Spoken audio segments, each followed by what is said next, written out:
Hi everyone, welcome back to the channel.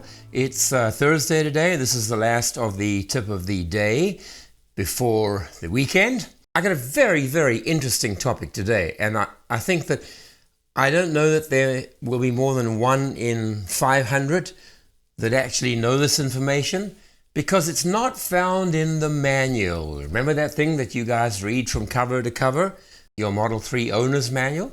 It's not in there. So I had to look around and I had to dig and rustle up and go through a lot of websites and forums. But I've got some fascinating information about the cameras that are used in sentry mode, in the dash cam, the cameras used for backing up. If you have absolutely no interest in the car's cameras, their resolution, the way that they handle dynamic range, HDR, you may not get excited about this episode, but stick with me and I'm going to draw you into it, and I'd like you to understand how the camera configuration in the Model 3 actually works. Quick roundup first of all. I have to apologize to 134 people this morning who saw that I was issuing a live feed when in fact it was only a test of possible live streaming that we'd like to run from the channel in the future. And it was a boring static picture of my wall and the guitars, aiming it aimlessly around. I thought it was set to be unlisted, but it was set to public. So a minute or two later, I caught that, removed the video, and so if you did happen to see that, I'm sorry it wasn't the real thing, but we are running some tests at the moment. Secondly, very frustrating news. When I've thanked many of you for making donations through PayPal, I've told you that your money will be going toward helping me get some lenses on the Fujifilm X-T4 camera and getting it set up with stands and all kinds of accessories. It was to be delivered on the 31st of April. And now I go on to Amazon and the date has just changed, 1st of June. So I have 30 days to wait and see whether they keep their promise. Now, I do understand because of the COVID-19, I'm sure it affected factory production, but it's very frustrating when the only camera you have is that iPhone XS Max that's recording me right now, and you so need that other camera. We'll just have to try and wait patiently. Now, on to the Model 3 cameras. We have 8 cameras. We have 3 at the front end, arranged next to each other, behind the rearview mirror, up at the top. 2 repeater cameras, left and right. They're set in those side T markers, the markers that have the little Tesla symbol. And then, of course, on the B pillar, that is right next to our head when we're sitting in the Model 3, there's a camera on each side of that, and then the big one for most of us is the rear view camera that allows us to avoid hitting things when we back up. So that's a total of 8.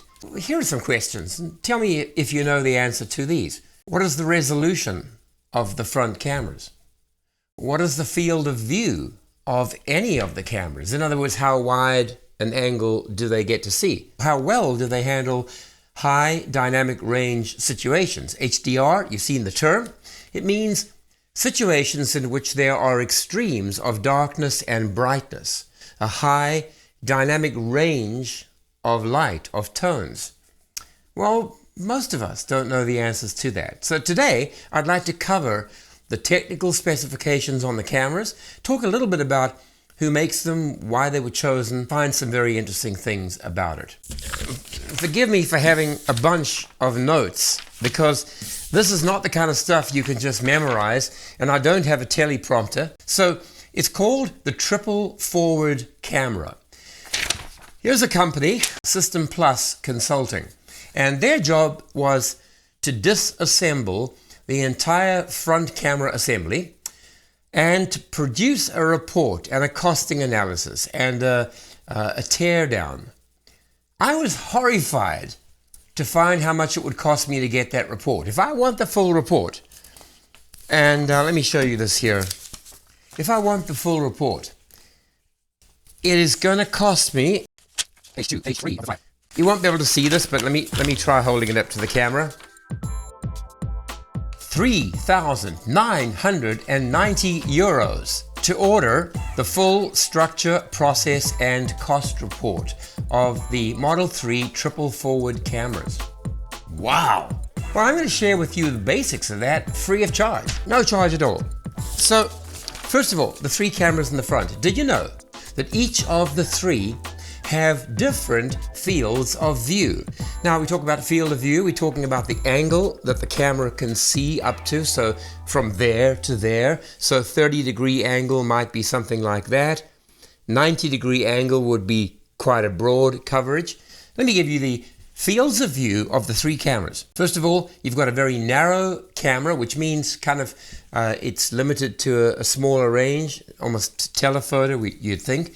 And that narrow angle is 35 degrees. And here's what that means. It means that because it's looking at a narrower field of view, all of the pixels are picking up information just from that narrow band. It'll be more detailed. If you've got a field of view like the third camera, the fisheye on the front, 150-degree field of view, that's kind of super wide. That means that the same number of pixels on the sensor are having to pick up a much broader area, meaning that, well, it's not as detailed, it's not as fine, the clarity is not as good. So if you're photographing something small, and you have, let's say, 1.2 million pixels to capture it, you're going to get pretty reasonable detail. If you're capturing something very wide, and you still only have 1.2 million pixels to capture it, they're going to be pretty rough and grainy. So what Tesla have done is taken all three cameras. Camera 1, narrow camera, 35-degree, maximum distance 820 feet. Front main camera, 50-degree field of view, distance of 260 feet, and the front fisheye camera that goes extremely wide, 150-degree field of view and 195 feet in distance. What Tesla has done, which is ingenious, is to combine the input from all of these cameras to get very detailed and important information off the narrow spectrum. That is, of course, where you're driving, cars that are coming to you, and cars that you are following, and traffic lights and stop signs. Much more detail on that camera. But there's a combination of three cameras that give three different fields of views. Now, let's answer the most basic question first. What is the actual pixel resolution? What we mean by that? Number of pixels across, number of pixels down. That's a camera's resolution. 1280 by 960. Let me just make sure of that here. That is correct. That is an astoundingly low resolution for a modern day camera. It's 1.228 megapixels. Call it 1.2. The humblest point and shoot that you would buy today is probably 8, 10 or 12 megapixels. The sensor has many more pixels on it, but the car doesn't. Now, you see, here's the dilemma for Tesla. The more pixels you have on your sensor that your camera can capture, the more processing horsepower you have to have. The faster your computer has to be. The faster the graphics processor has to be. That's one of the reasons why we had to upgrade from hardware 2.5 to hardware 3.0, which has almost 10 times more processing capability than the hardware in my Model 3. There's a compromise here. There has to be sufficient resolution for the car to see and recognize the objects in the world around it, but not so much resolution that the car gets bogged down in processing it and processes it too late to respond quickly to the stimuli around the car itself. 1280 by 960, and by the way, that's a 4:3 aspect ratio. The front cameras and the side cameras are made by a company called Semiconductor. They ran by a different name for a long time. There is something interesting about these cameras. Not only are they relatively low resolution, but they are well equipped and they are actually manufactured to cater to HDR situations. Now, you know, and we all know, that as we're driving, one of the worst things that can happen is bright lights ahead. Either sun low in the sky or oncoming cars, and we would refer to those as HDR situations, high dynamic range, extremes of brightness and darkness.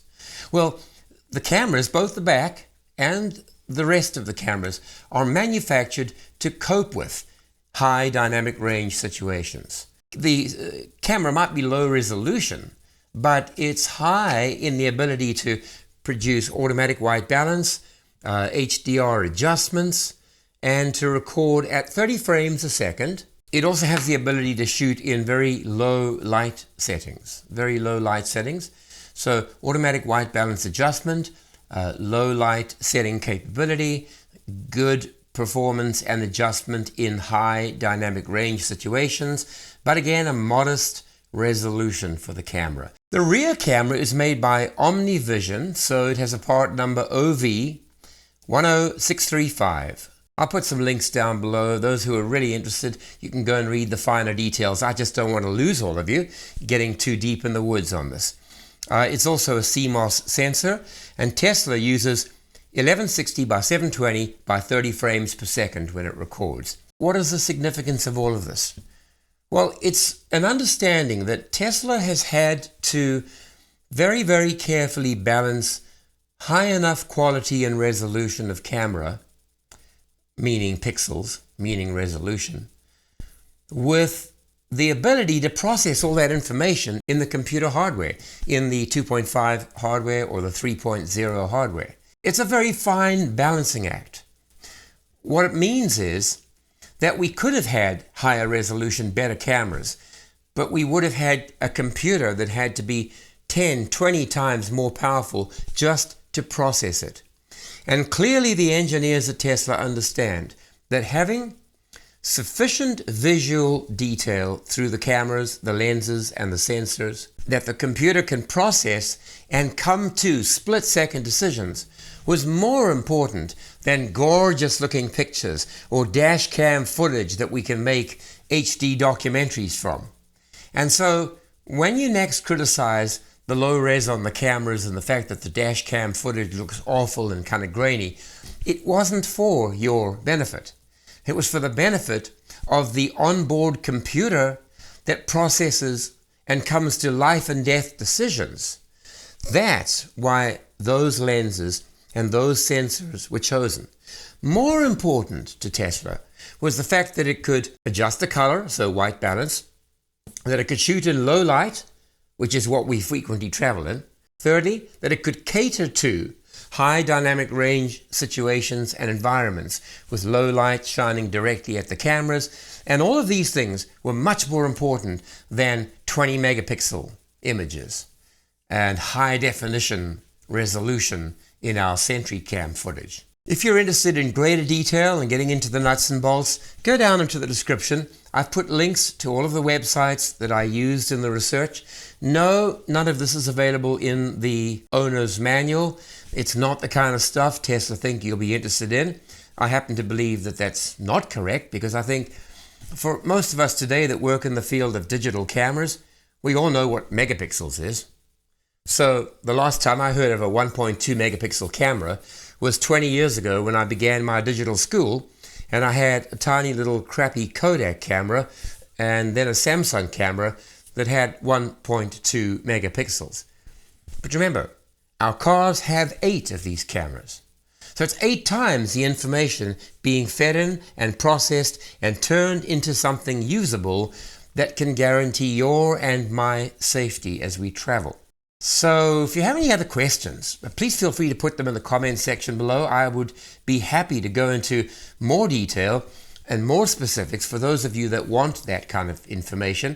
Otherwise, grab the links below and find out more about it yourself. But I think it's fascinating. What it tells me is I now understand why it is that the computer hardware needs to be upgraded for full self-driving. The fact that we can get autopilot to work so well on freeways even with the 2.5 hardware, but that when we upgrade to the 3.0 we have 10 times more processing capability, the car will be capable of capturing at a faster frame rate.